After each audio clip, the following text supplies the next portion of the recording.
Welcome, everyone. Thank you for showing up with us as we look at the U.S. Pluto return. This is part two of a two-part panel series today. My name is Kim Marie, and Mercury retrograde, am substituting the first segment for our speaker, Stacy. She's a little bit under the weather, and so I'm going to step in and show you how the evolutionary process works in regards to EA as we look at a collective, mundane chart of a group of people or country, as we call it. And so thank you very much, Linda, for moving on to the next slide and being my timekeeper, okay? All right, thank you. Many of us who are advocates of the Jeffrey Wolf Green method of evolutionary astrology work with the July 4th, 1776 chart that has what we know the Gemini rising. And you can see there on your screen there, that's set for 2:13 a.m. in Philadelphia. It puts Pluto, which is representative of a soul, both on an individual level and on a collective level, in the ninth house. And we've probably all been hearing astrologers talk about the United States having, for the first time in the history of its collective soul, transiting Pluto in the skies in Capricorn, returning to the spot it was at when we had that declaration of independence for this country. So in this first segment, what we're going to do is just really focus in on Pluto and the nodes. I'm not going to look at doing a full chart interpretation. We'll maybe put another planet or two into it, but we're just going to really hone in and focus on what we would know as the soul and its ego, Pluto and the nodal axis, from a collective perspective. Now, when you look at the fact that we have the United States Pluto in late Capricorn, there's many archetypes that can come into play here, and I will just condense it down to distortions of the archetype and natural expressions of the archetype. When we look at the distortions of Pluto and Capricorn, we have the plutocrats. We have the Capricorn authority structure, those that want to be in charge or in control of anyone and everything. And all you have to do is reflect this outward into the world at this point. And the United States thinks of itself as ruler of the world. The United States calls its president the leader of the world. And so this will then set up as transiting Pluto comes upon this natal Pluto in 2022 3 times, the whole karmic resolution of these Capricorn patriarchal distortions that somehow we get to be in charge as a country of everybody else and every other country and everything on planet Earth. Many EA astrologers have said for a long time, decades, that the US Pluto return would bring about that classic fall from grace. In other words, recognizing that we're not in charge. Ultimately, source is however you perceive that. But also, we then have to recognize that we are participants with others. The natural expression of Pluto and Capricorn for to be able to be self-sufficient, to be able to have a sharing of different positions as a collective in society in relating to other groups of people or countries. Time will tell over the next decade or 2 or 3 if the United States can have a rebirth on a soul level in maturing and really bringing out more of the natural expressions of Pluto and Capricorn. Stay tuned. We will find out as time goes by in regards to that. When you use the United States chart with the Gemini rising, what happens here is Pluto falls into the ninth house, as you can see on your chart here. Ninth house relates to the archetype of Sagittarius. So in my language, I have a tendency to say the United States is a Sagittarius or Sag soul.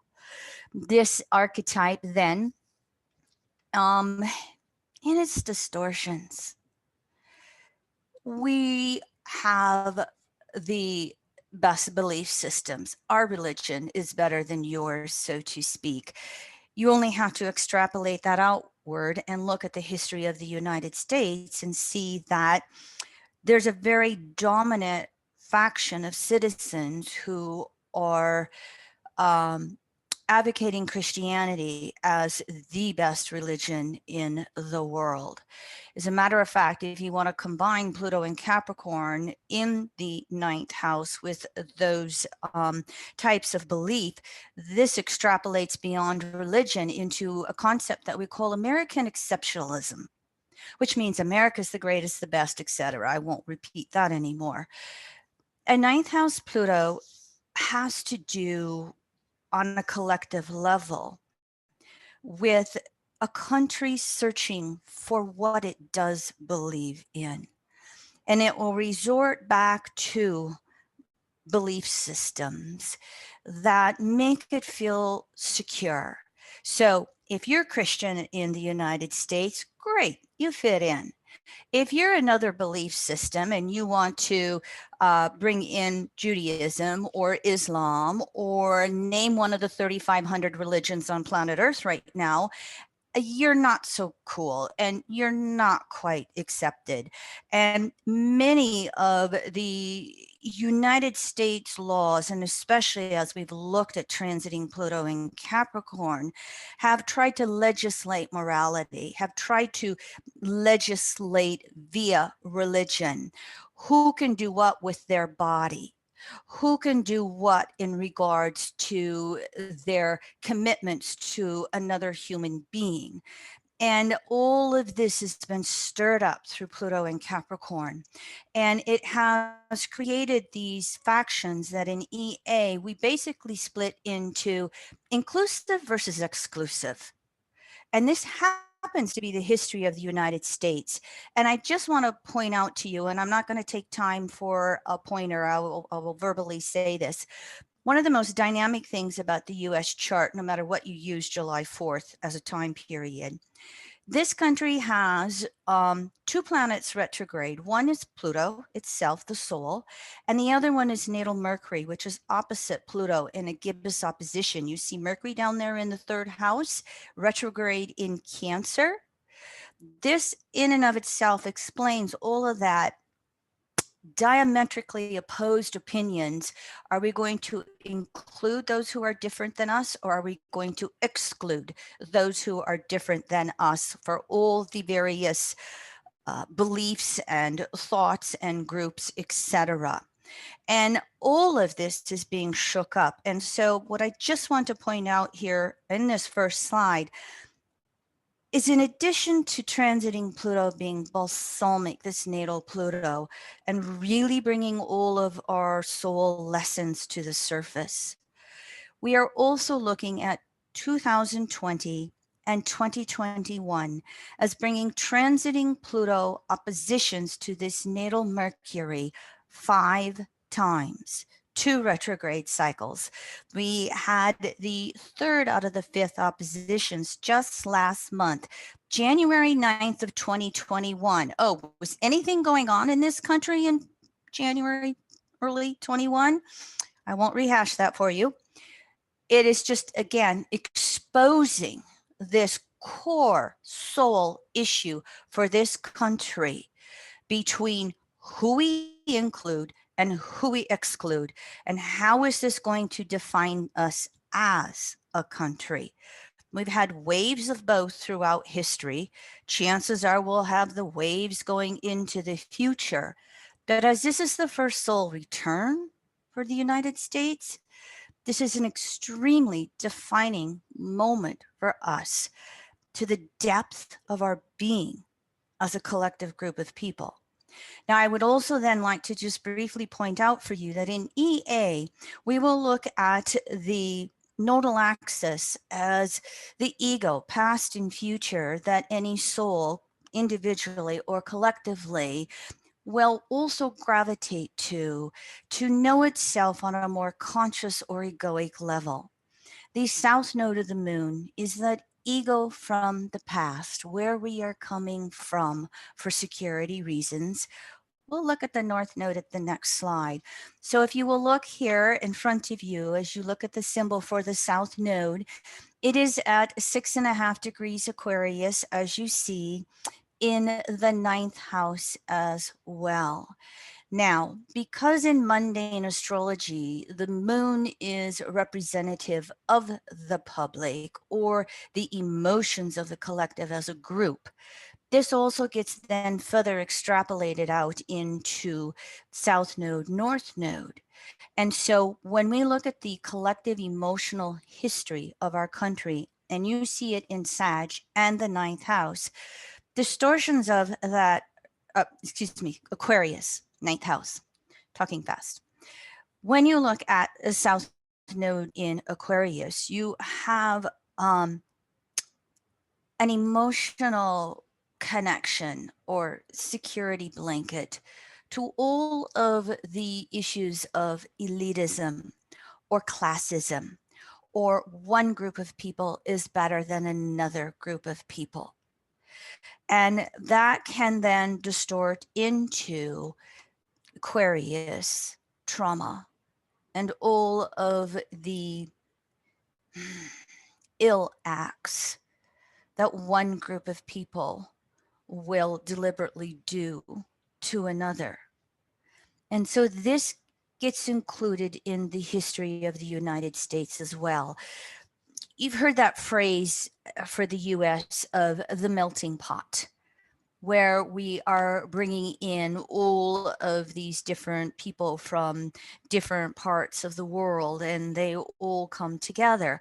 Well, the distortions want to homogenize that. We all got to be Christian. We all have to be a certain this or that.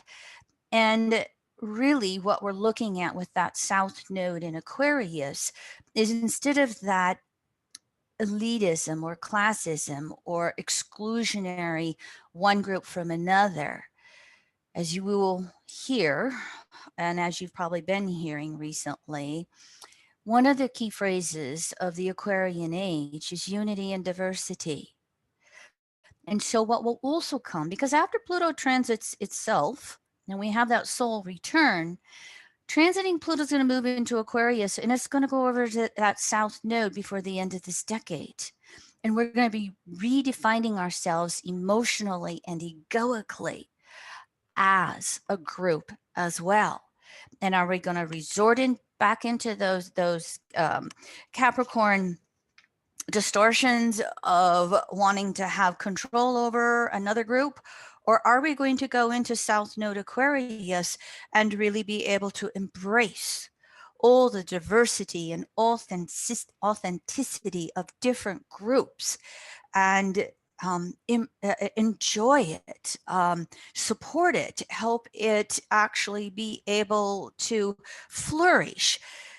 Most common example would be, if we, as we move past COVID, is those of you I live in a small community. It is only 80,000 people in my city, only 150,000 in my region, for, a couple hundred miles either direction. I can still go into my small city and I can order almost any type of ethnic food that I want. We have an Air Force base. I don't think it would be here without the Air Force base.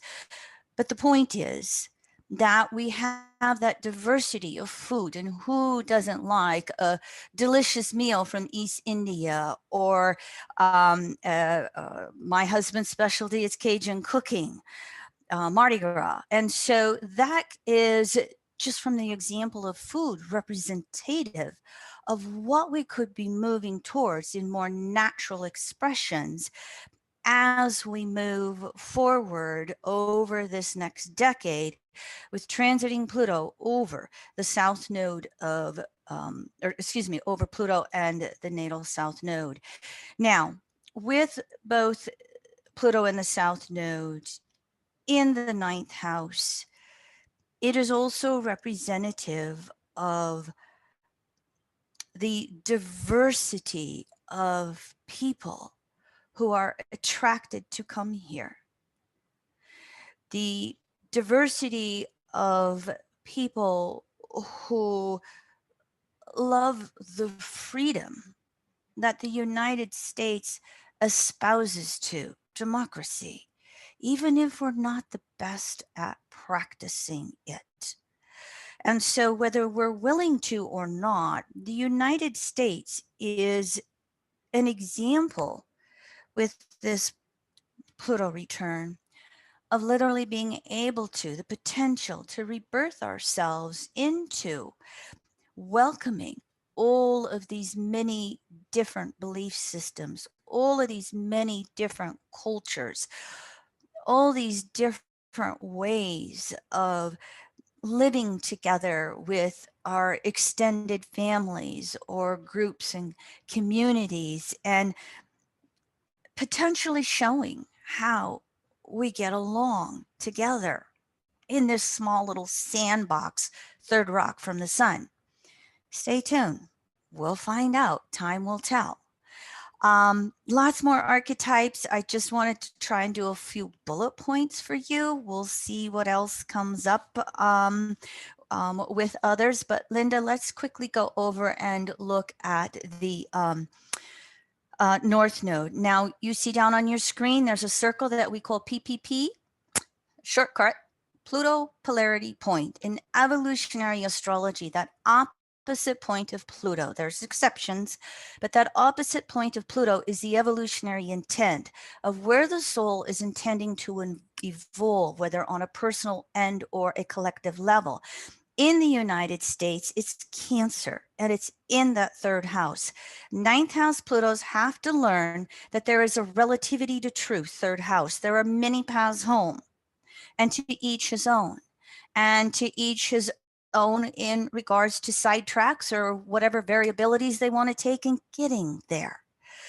Cancer on that polarity point is going to one more time emphasize the emotions of the collective body of the United States, and anything that fits outside of what makes us feel secure creates that insecurity that then in that consensus distortion can make us feel very, very protective.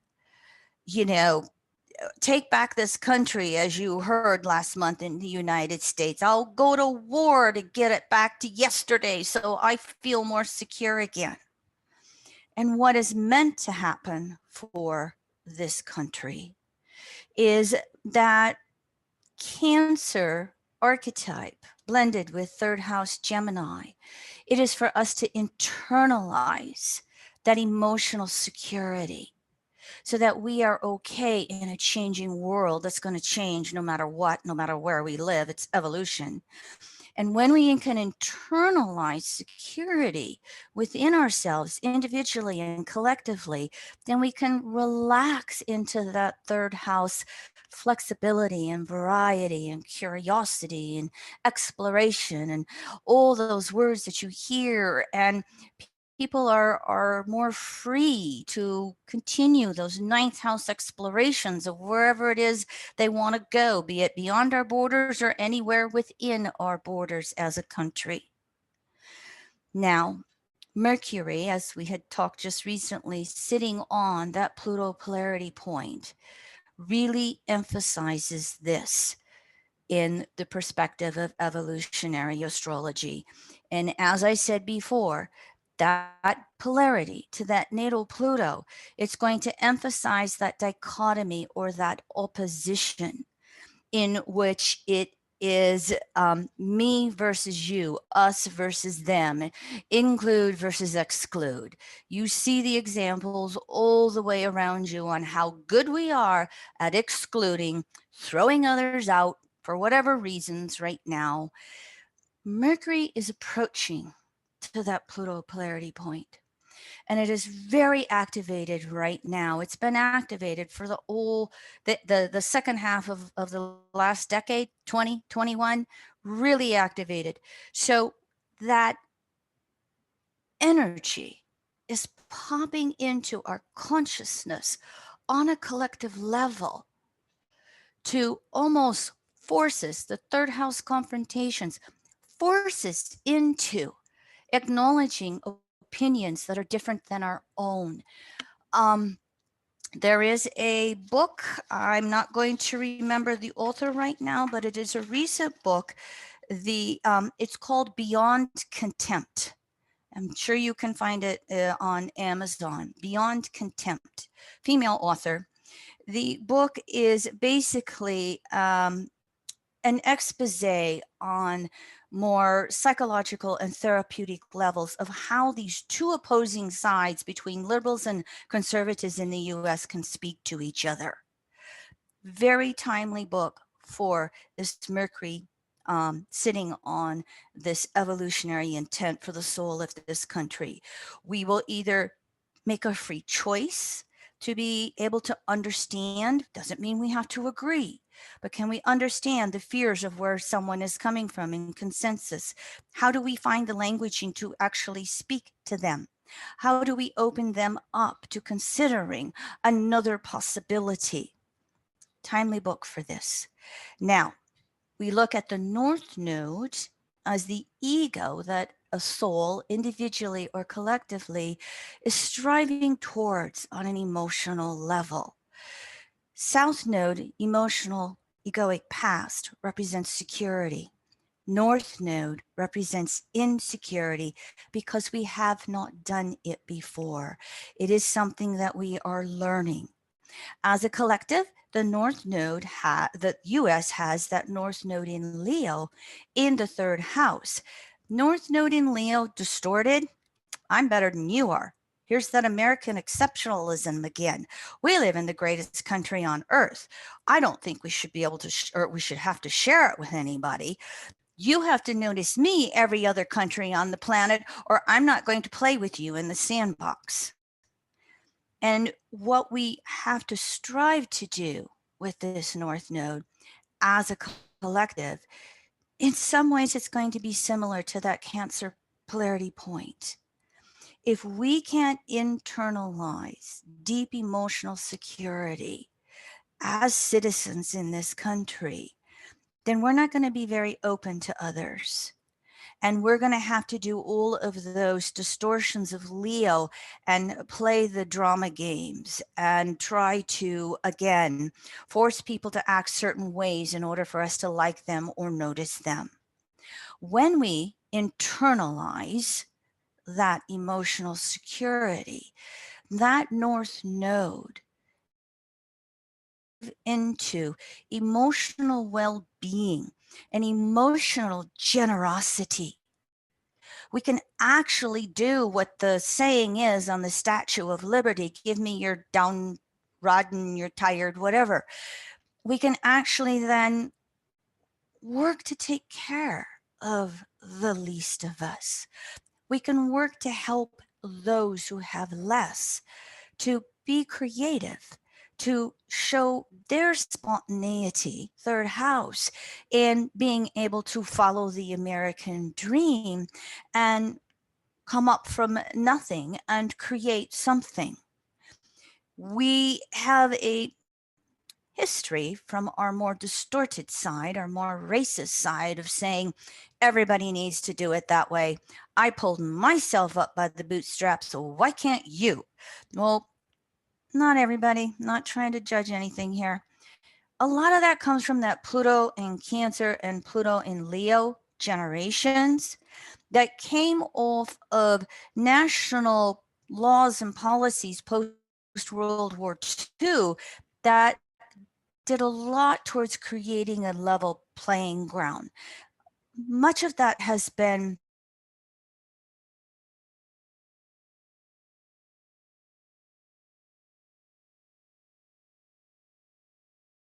more versions of, control and no control, haves and have-nots.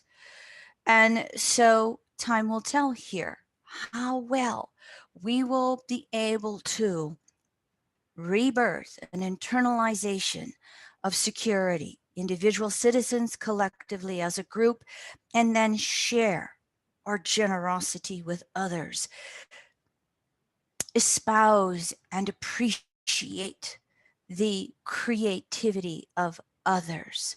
We have a history of creating so much in that world of technology and innovation, but we've been losing it. Will we rebirth it? Will we welcome it from others? Will we share it with others? Again, time will tell here. All right, a couple of bullet points. Linda, where am I at time? Am I okay? It's okay. I will. Sure. Oh, I actually forgot about this little slide here, which is the first time when we have that the first hit of Pluto on that natal Pluto. I feel like I should just for the moment kind of let it go, because I will probably repeat most of what I'm saying. Perhaps the only highlight to really point out for you with this first Pluto return hit is that transiting Mercury will be literally on the natal south node of the United States, as you see on your screen. So it's like the themes that I said from the last two slides will be emphasized. Will it mean that there'll be some specific events that will happen in February of 22? We don't know. Time will tell. Slower moving planets will bring triggers for long periods of time, especially as you look at a country. We are undergoing this Pluto return over a minimum 20, 30 years. Mercury may bring a hit for us at this time period.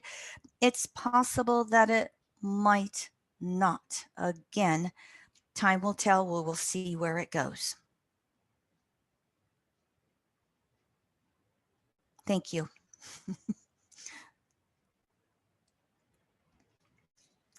As we are still recording, while we're waiting for Linda to bring up her new slides, I didn't speak too much about the planetary rulers, but for myself with evolutionary astrology, I will use the planetary rulers by sign and by house, and also with the nodes as well. I will use the planetary ruler of the south node by sign and by house. I will consider them equally in the archetypes. And I'm assuming you're going to work with, bring up the slide of our volunteer, Linda, is that correct?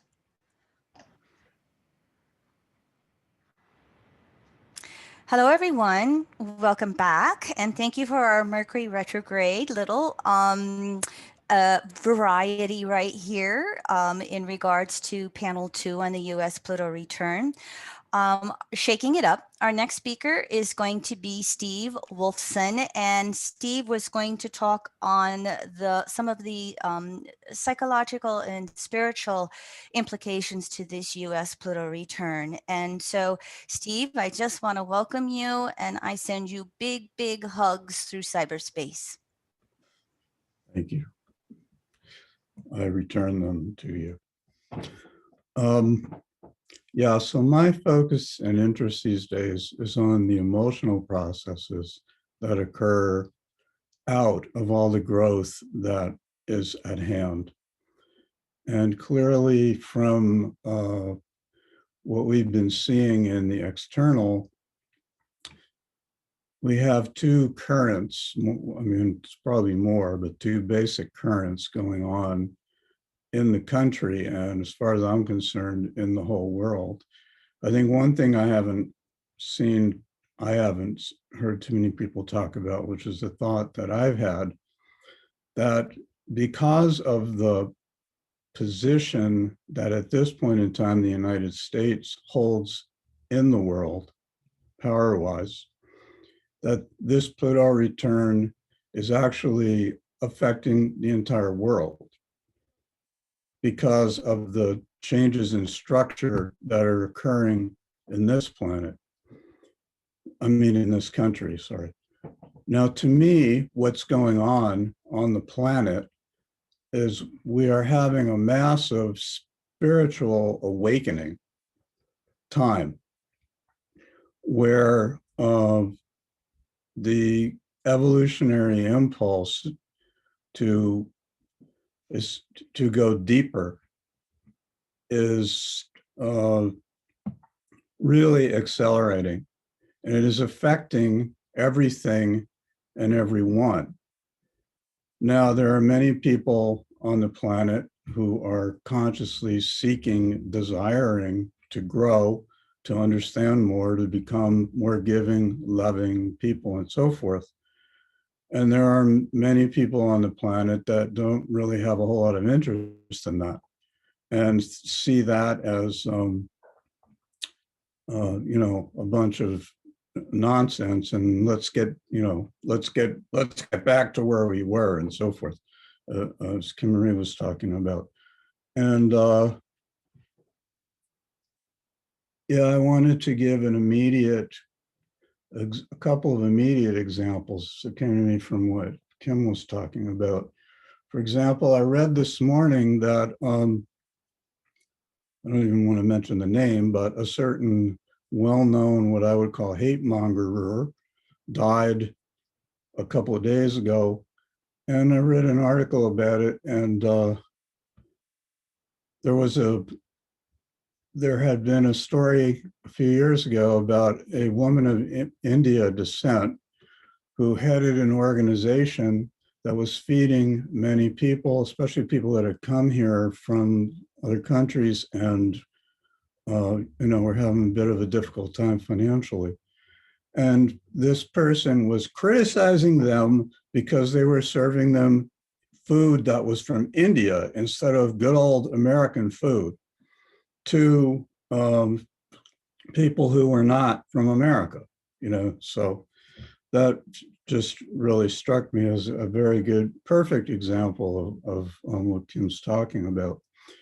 Now, to me, what's going on is that internally, these changes, it's an EA principle about we seek security. Well, translating that into emotion, security is based on what I know. So what I know that I'm familiar with, I feel secure as a personality, as an ego. Life, however, is continually changing and expanding and moving us forward, as are the deepest inclinations in souls, even in people whose external behavior is very resistant. Yet they have a soul, their soul feels the same impulse. So it's like this very long journey. And it comes down to anything that threatens the emotional security, meaning the way that I have known it, then has to be pushed away, because there's a very deep core of fear, wound, hurting, sadness, and anger that lies underneath all of this. Now, to me, what is occurring with all these changes that are going on is that these repressed emotions that we have learned to judge, this is a shadow, we have learned to judge, push away from, dissociate from, deny, not feel, and project on other people. The energetic changes and the inner pressure of change that's going on is bringing forth, is making it harder to stay away from these emotions inside. I'm pretty clear, I'm clearer and clearer that the core issue is a kind of collective inner sense of unworthiness that almost everyone has in varying degrees. And we have been taught this. It is our conditioning to judge and shame.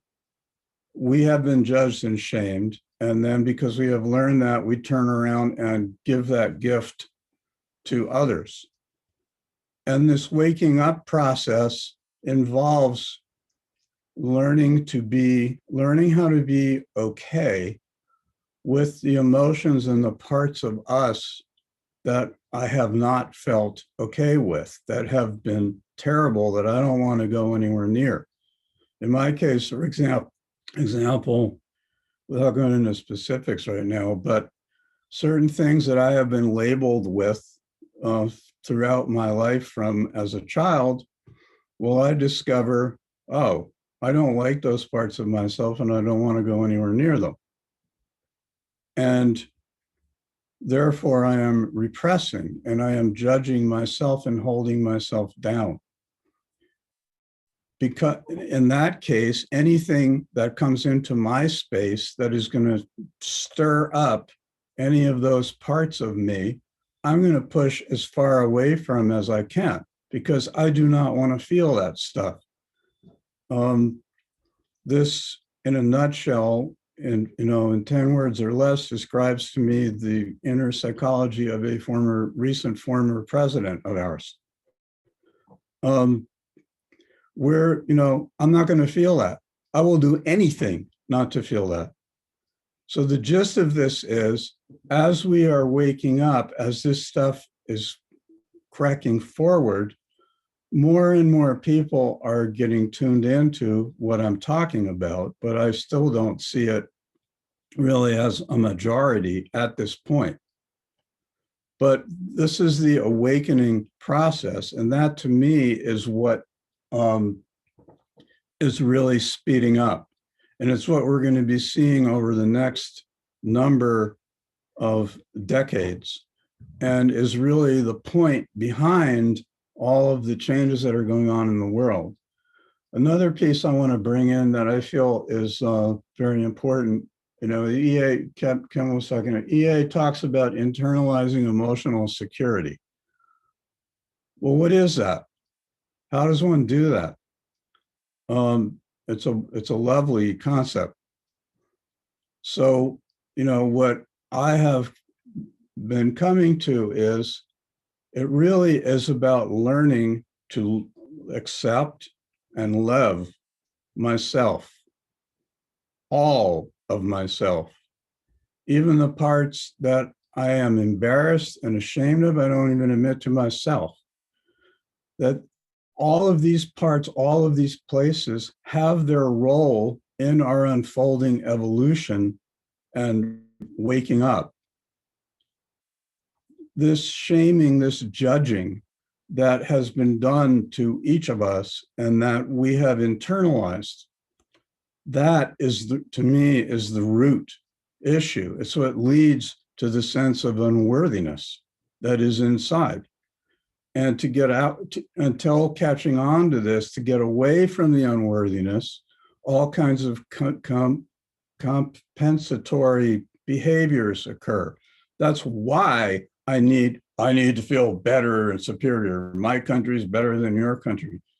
I'll tell you, I haven't done a lot of international traveling, but I've talked to a lot of people from a lot of places, and pretty much every country seems to think their way is the way. And, I've seen that that's not bad. It's like, in understanding why it is that way is the key to unlocking it. In other words, none of these things that we do or don't do are wrong or bad, and we have been made to feel they are wrong or bad. And as a result, when I see anybody else doing the things that I think are wrong or bad, boy, I'm going to let them know. But everyone is doing the best they can, even when, from my perspective, what they're doing is horrible.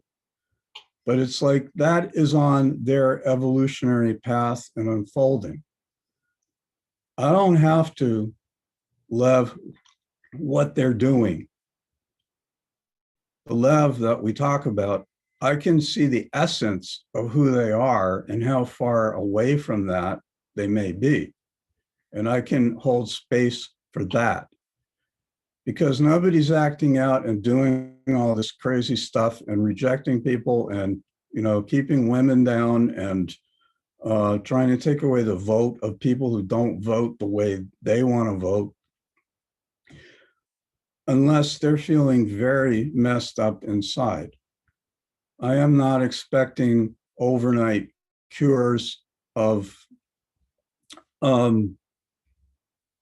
people that are like lifelong, really hardcore into this stuff, that they're going to suddenly miraculously get up Thursday morning and go, oh my God, I see what it's not going to happen like that very often. Occasionally, somebody really has this turnaround. I think that more and more, I think that's the point. As souls, because we're multi-lives, as souls, we do what we're doing until we realize how much it no longer works. It doesn't work. And at that point, I don't know how to do it any other way. That's the point. That's why I've been doing it the way I've been doing it. And so it is at that point where the person is like, oh my God, what do I do now? In other words, what we might call bottoming out. Oh, I want to bring in before I finish in a minute or two. One of the most important concepts that's come into my life in the last number of years is a perspective that everything is here to help me. And this is, to me, is true for all of us. In other words, it's good. I like presenting it from the perspective of moms because it's obvious there. Because there are things a mom needs to do with their children at times that the child is not going to like. But for the good of the child, the mom is willing to feel the pain and the guilt they may feel, to have their child do what needs to be done for that child to learn a lesson or a skill or an insight. And it creates pain for the mom to see their child have to go through pain and suffering. Well, I feel like this is how life works. We have to go through things. I see more and more in a lot of ways, we come into a human body in the first place to have experiences that are going to be very difficult, because that actually is going to accelerate our evolution. And that's why we come here, in a lot of ways, why we come here. And I'm entitled to have likes and dislikes. That's fine. I don't have to love everything that happens. Some of it is kind of brutal. But in the long run, I can come to appreciate what I have learned from what I have experienced. And I think in a lot of ways, that is the point. To me, the essence of the direction of growth that the planet, call it the soul of the planet, is seeking for and is leading us all down, is moving into this type of perspective. There are people here who are naturally, who resonate with the sort of things I'm saying. I started hearing it from people and I very much resonated with it. It was life-changing. And because one of the things that occurs from all of this change that is going to be going on, and because of how it upsets the sense of security in people, is a lot of trauma. Because it's shocking and shaking. And the point of it is that it is into that space, because when people are in that kind of state, they actually become over time more receptive, because what they have known, what they have learned how to do and what they know is no longer working. I used to describe it as, I knew, metaphorically, I knew how to play the piano. When I hit this key, a certain note comes. And you get to certain places in your life and you hit the keys, you know how to do it. And the thing that's supposed to happen doesn't happen anymore. And it's, oh my God, what do I do now? You know, the old ways I've known don't work anymore. And to me, it is into those places and spaces that we who have insight into the larger overall picture and cycles have this opportunity, this gift that we can offer to people when they're in the most receptive places of uncertainty and fear. And because in life changes, Pluto transits, national Pluto transits, whatever, because it is there that the fastest and deepest evolution can occur. And this is what I see is going to be going on in this country with the Pluto return, because we're going to see a range of people all over the map in terms of where they are with it. And it is, parts of it are going to be messy. There's no way around it. But I think it's important to remember that although it seems like everything is falling apart, it's actually coming together to the next level. And there has to be, before birth, there has to be death. I like the caterpillar, cocoon, butterfly metaphor. And the cocoon stage and something on this scale may last a lot longer than we might think or might enjoy. But something very beautiful, incredibly beautiful, comes out of it in the end. And through it, we break down. Who I know myself as breaks apart. I don't know who I am. I'm like the caterpillar in the cocoon, a gooey mess. And somehow out of that comes a butterfly. And I think it's important to remember that, because in the gooey mess, it doesn't always feel good and it's easy to forget. We all have bad experiences that we are afraid may occur again. I'm going to stop there and give the rest of the time to Kim. Thank you.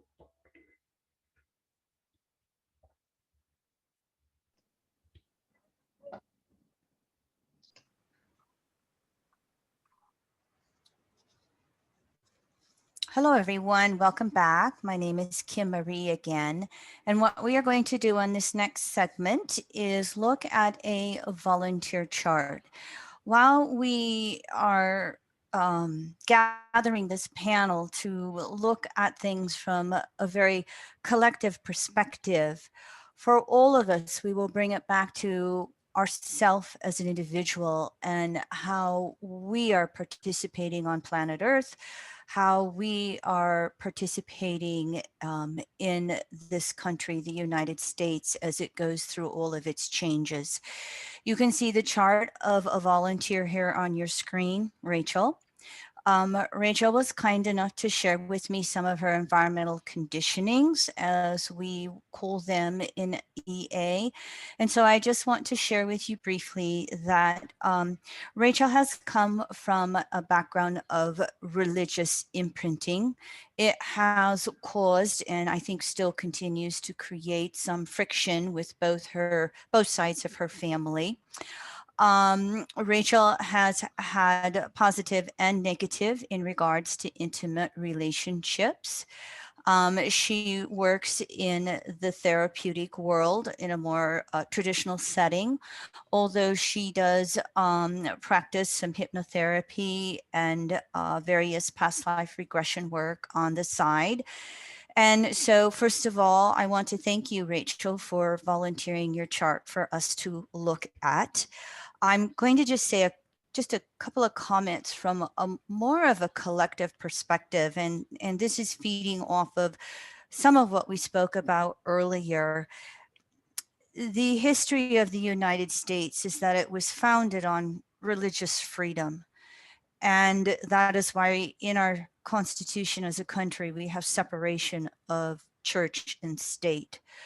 What we have seen on a collective level in this country with Pluto and Capricorn, though, is religious freedom if you agree with my religion, mainly Christianity.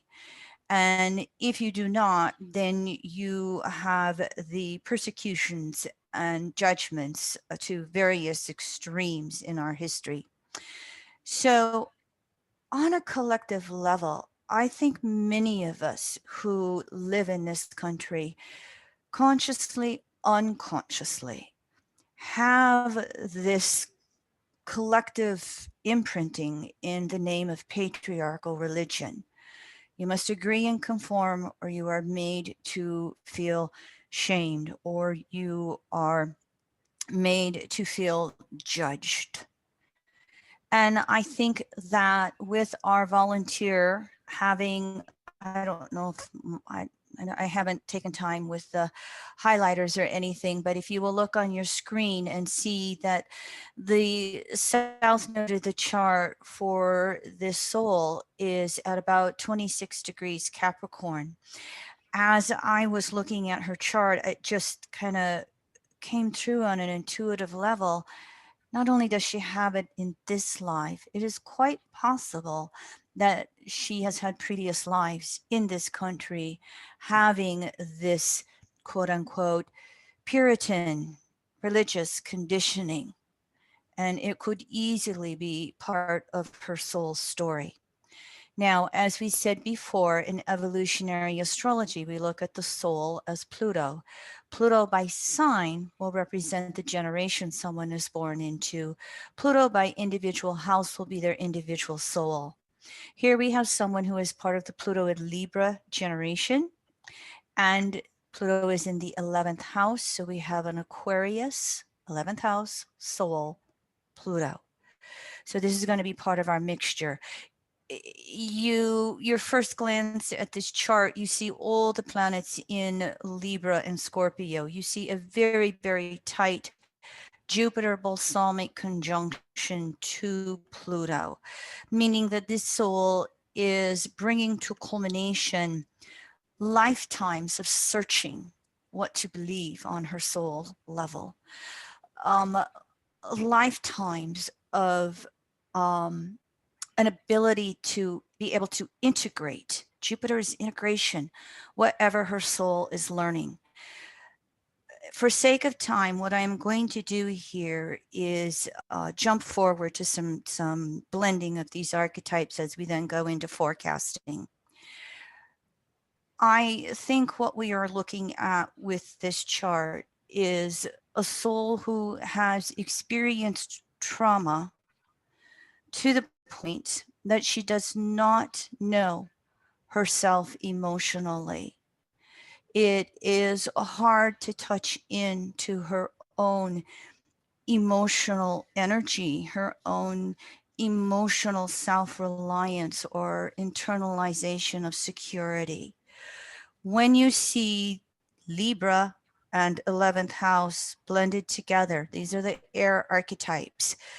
Many times Aquarian souls, they will have this mental paralyzation. And then when you see that Pluto is square the nodes, Jupiter square the nodes, Mercury, the nodes are applying squares to Mercury. And we see South Node Capricorn, which can relate to suppression of the ego in the past. And we have that North Node, Cancer, 8th, and all of the emotional sensitivity. I'm not implying that this person does not have emotions and deep emotional sensitivity. She does. And that's what she's in process of recovering through this Pluto transit. But there is the emotional confusion, the emotional paralyzation. And this will be further reiterated then by the fact that we have Moon in a balsamic conjunction to Uranus, Scorpio, just inside that ascendant. This is what's instinctively being born out of her soul in this lifetime. And Scorpio ascendants don't have trust. And so that moon nature is literally being reborn, and that moon rules that north node.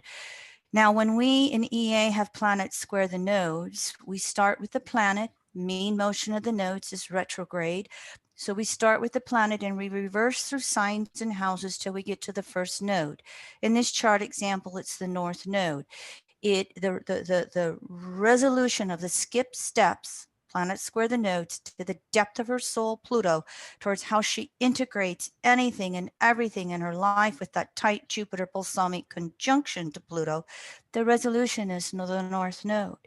It is to recover all of the emotional woundedness from early on in this life when she experienced extreme childhood traumas that was not understood or addressed by in the parental environment. So this is something that she will be working upon in this life as an adult. So this is setting the stage for now, the transit of Pluto. Jupiter, Saturn over the last year, they started to make a lot of deep soul patterning conscious. But transiting Pluto now is just going to come in and, the plutonium bombs just really expose all the emotional vulnerabilities that South Node Capricorn, second house, this soul has spent lifetimes trying to suppress on an egoic basis. It is now time to go back to that egoic past, South Node. By the way, Pluto is going to conjunct your South Node 5 times, Rachel. You get 2 more passages in 2022 as well. And so while Pluto has made the first quarter squares to your Jupiter, also opening you up to being able to understand and integrate things from deeper, broader levels. You were also going through one of the classic midlife crises of Pluto square itself, which is in process of doing, 5 times through 2021. All of this is going to blend together. Relative to the subject today, I feel drawn to really work upon or focus upon this South Node in Capricorn.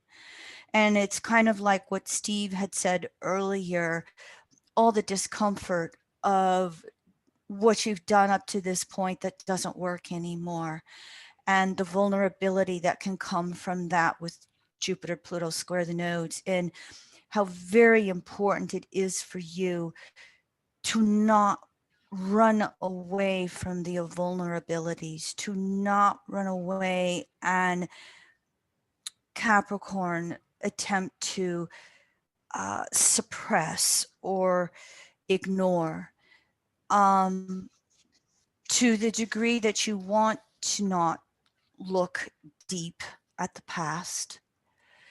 It can bring up those Capricorn phrases of depression and futility, and what Steve had said on unworthiness. And so I would like to stop at this point and just check in with you and get some feedback on what I've said to this point, and not even so much life events, but more of what your emotional experience has been and is right now. Is that okay? Yeah.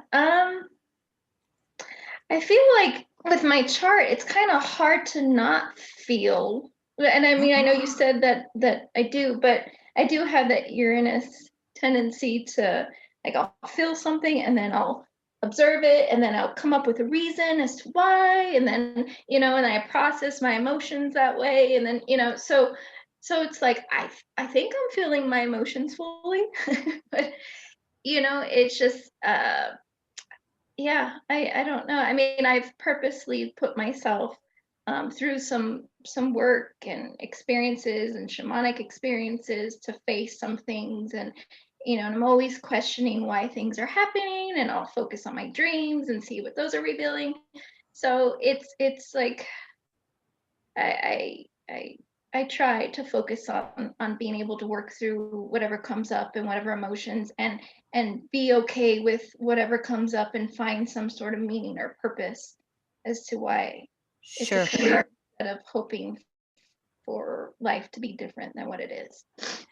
Let me make a clarification for you, Rachel. Okay. do not mean to imply that you don't have emotions or that you're not emotional. You're deeply emotional. When you're looking at 4 planets in the 11th, and one of them is Pluto, the soul, and you have the ruler of your soul, Aquarius, in that conjunction with the moon. Perhaps another way of saying it is there have been past lives where you did not have the luxury to do the emotional work you're doing this lifetime. You either didn't make it out of childhood, or you perhaps had responsibilities that just didn't allow you the freedom or the time to touch base with your emotional body. So that I perhaps a better expression would be that patterning can be there from past lives. And so obviously this lifetime with that moon Uranus signature, you're going to feel intensely with your emotions. And any time that you have tried to suppress, Uranus shows up and goes, oh, here we go. Let's just, slam you back into your emotional body. Okay. So hopefully that's a little clearer on stating this for you. However, I'm sure as you have probably recognized already, any of us who work with the field of evolutionary astrology, time and time again, I will hear this with a client. Well, I've already done this 5 times. I've been working on this for the last 30 years of my life. And we have a forecasting Pluto hit come through, and layers are unpeeled that we just were not even aware of. Pluto takes us deep. It takes us down to the core. And so as it goes over that south node, it is going to take you to the depth of emotional security and relative to second house, those feelings of perhaps emotional abandonment or even emotional betrayal with the polarity of the north node. And it may be because we are just approaching the first of 5 Pluto hits to that south node. We still have the waves or revolutions that might be revealed as we go through with time. Does that feel like a better few statements for you? Yeah, no, definitely. And I'm really interested when, when the nodes are in Taurus, Scorpio, especially February 2022 when it's conjunct, the South Node's conjunct my moon and all that, how that's going to be. And so, yeah. Let me ask you another question. This is something else that I was wondering relative to today's subject. Are you involved very much in what goes on in this country? Do you follow any of the politics? Do you follow any of the social uprisings that are taking place or anything? I follow it, but not to the point of detriment, because I think if I focus too much on that, I think empathically it would be really difficult. And so I really have been trying to focus on keeping myself centered, and because it's a lot of chaos and a lot of it's not going to be beneficial to merge myself into that energy. Does that make sense? Right. Exactly. That's where you want to call on that Aquarius soul to help you be able to detach and not get, so quote unquote sucked into it. Because you live in the United States, born and raised here, and your south node is so close to the US natal Pluto, and, Jupiter, Pluto square the nodes, and Mercury too gets pulled into the US chart.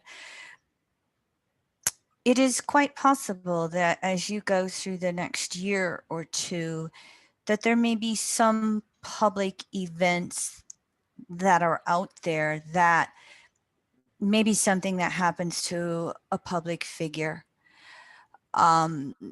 in or outside of the political arena.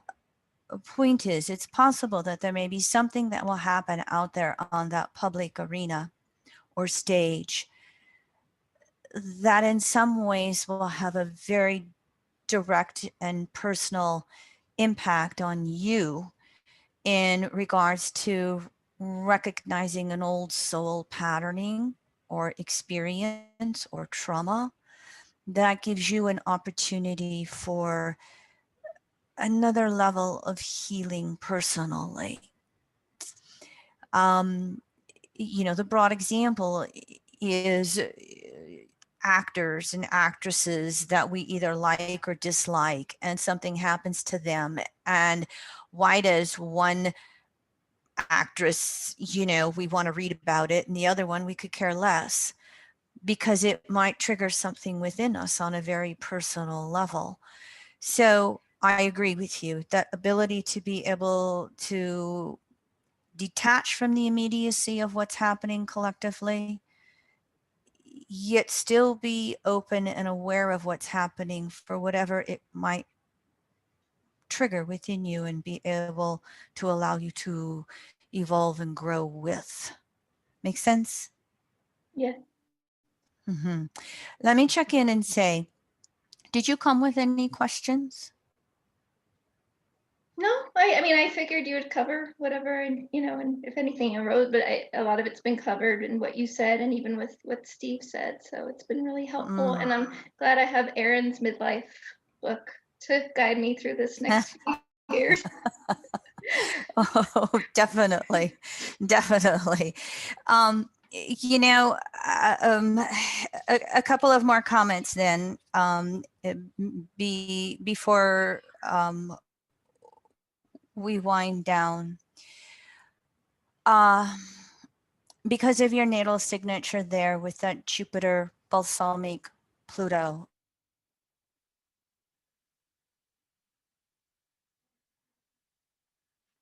that when individuals have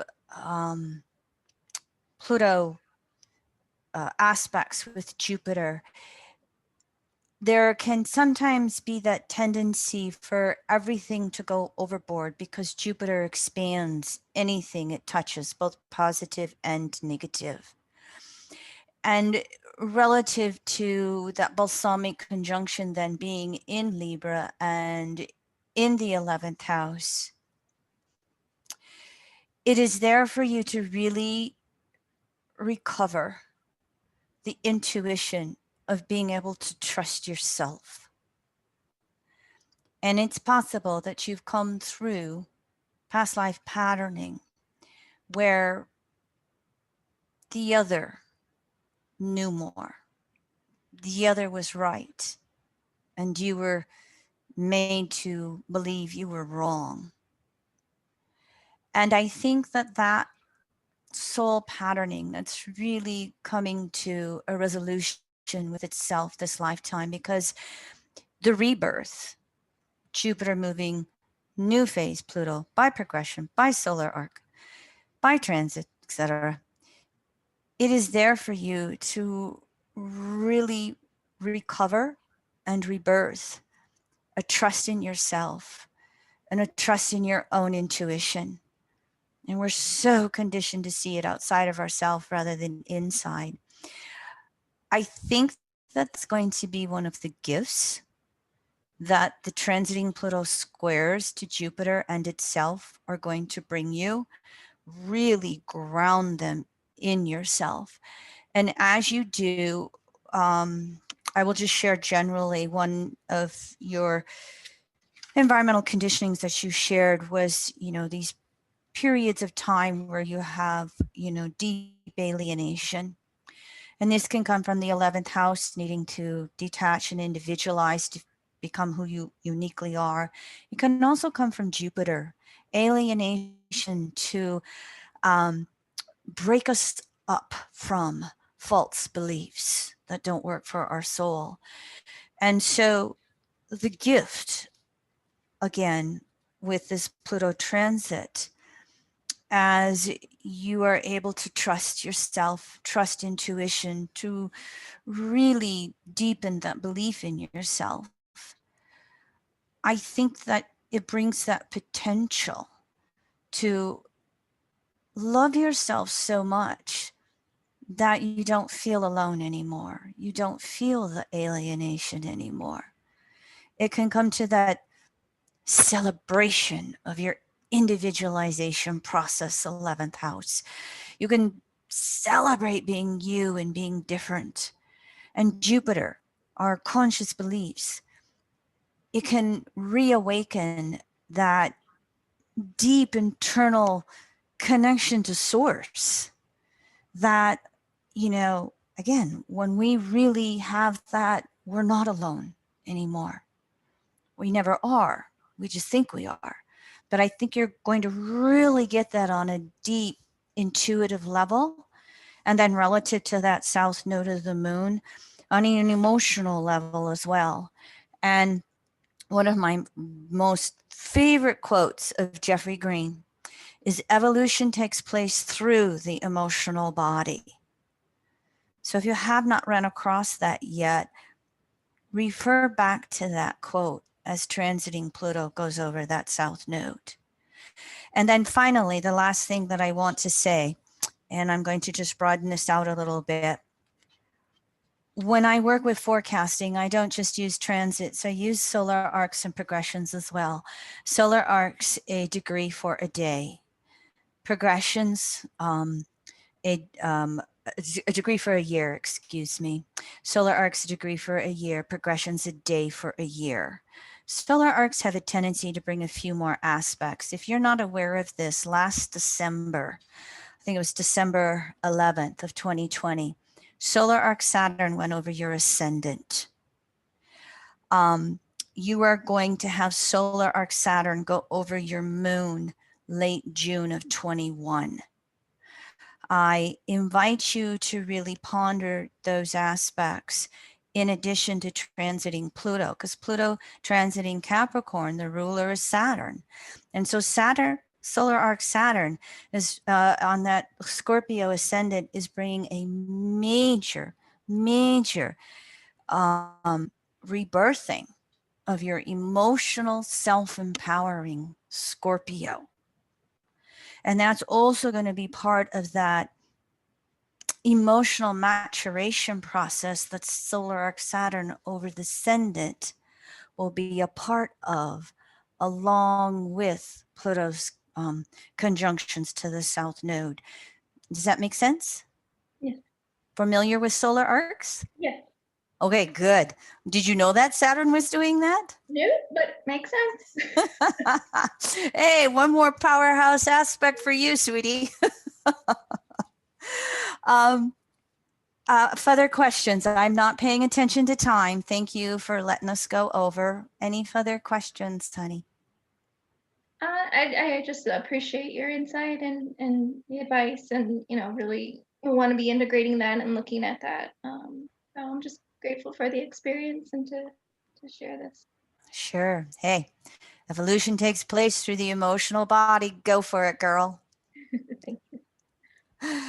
All right, everyone. Thank you very much for being with us on panel 2. I think that's it. Any final comments or questions, Linda? I think that's it. Thank you all so much. And our next panel will be on May 27. We'll see you all there again, and we'll follow up with Rachel throughout the year as well. And Erin, thank you very much for joining us today. And we'll see you all next time. All right. Thank you. Thank you, everyone.